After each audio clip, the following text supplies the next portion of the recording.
Medical ഫിറ്റായില്ലെങ്കിൽ എനിക്ക് പോകാനായിട്ട് പറ്റത്തില്ലായിരുന്നു. ഇനി 6 മാസം കഴിഞ്ഞ് കഴിഞ്ഞാലും വീണ്ടും ഒന്നും കൂടെ മെഡിക്കൽ എടുത്താലും കിട്ടാനുള്ള ചാൻസ് കുറവാണെന്ന് പറഞ്ഞു. കാരണം കോവിഡ് വന്നത് ഇൻഫെക്ഷൻ അതിന് പ്രോപ്പറായിട്ട് ട്രീറ്റ്മെൻറ്റ് എടുത്തില്ലെങ്കിൽ ഇൻഫെക്ഷൻ മാറാൻ താമസം എടുക്കുമെന്ന് പറഞ്ഞുകൊണ്ട് ഞങ്ങൾ അങ്ങനെ എനിക്കിനി ആലോചിച്ചിരിക്കാൻ സമയമില്ലാത്തതുകൊണ്ട് രണ്ടും കൽപ്പിച്ച് ഞാൻ മെഡിക്കൽ എടുക്കുമായിരുന്നു ചെയ്തത്.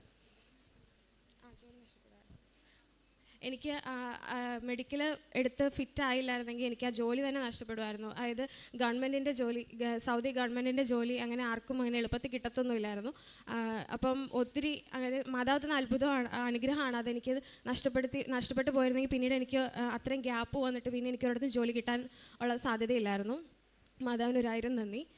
പിന്നെ എൻ്റെ അനിയന് 10ാം ക്ലാസ് എക്സാമിനും റിസൾട്ടിനും വേണ്ടിയിട്ടായിരുന്നു ഞാൻ എൻ്റെ അടുത്ത വിഷയം വെച്ചിരുന്നത്. അവന് കുറച്ച് പഠിക്കാൻ പുറകോട്ടായിരുന്നു, ടെൻഷനും പേടിയുള്ള കൂട്ടത്തിലായിരുന്നു. അപ്പം ജസ്റ്റ് പാസ്സായി മതി എന്നുള്ള രീതിയിലായിരുന്നു ഞങ്ങൾ ഇരുന്നിരുന്നത്.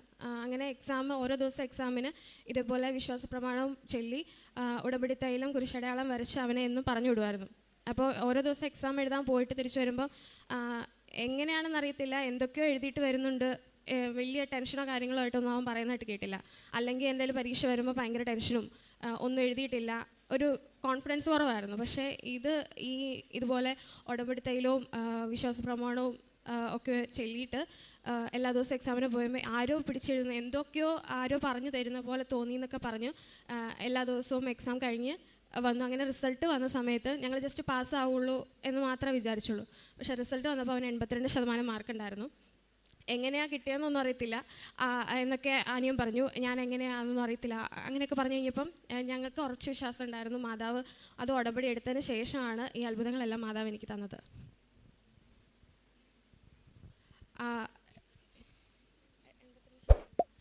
അവന് 82% മാർക്ക് കിട്ടി. അത് പഠിച്ച അതേ സെയിം സ്കൂളിൽ തന്നെ അഡ്മിഷൻ കിട്ടി. +1-ന് അത് വിചാരിച്ച അതേ സ്ട്രീമിൽ തന്നെയാണ് അവന് അഡ്മിഷൻ കിട്ടിയത്.